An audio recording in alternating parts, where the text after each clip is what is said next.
The only time you suffer is when you focus on you, what you're not getting, what you're not receiving, what you're not experiencing. Which is why I love business, because business makes you, if you're successful, have to focus on those you're serving if you're going to be successful.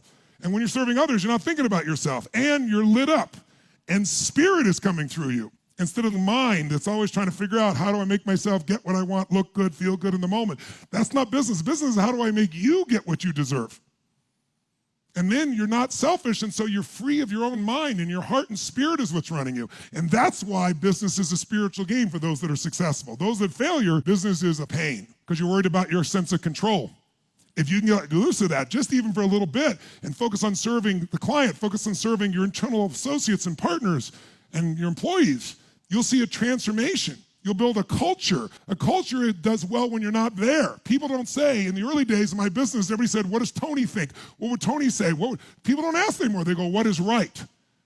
Because we know what I value and what the company values is what's right. And all of a sudden, I got businesses growing, and I began to have more reach and more impact. But then I look for people that are better than me in some area who can also influence. And now you have a real business instead of a job you call a business. And even if you're highly sophisticated in your business going great, the next level is going to take a different level of thinking. So it might be less gross distinction. It might be a more simple, refined distinction. But that little 10-degree shift you make, take it out a month from now, 6 months from now, a year from now, it's a different destination. It's a different destiny. It's a different level of success or failure. How many follow? Say I.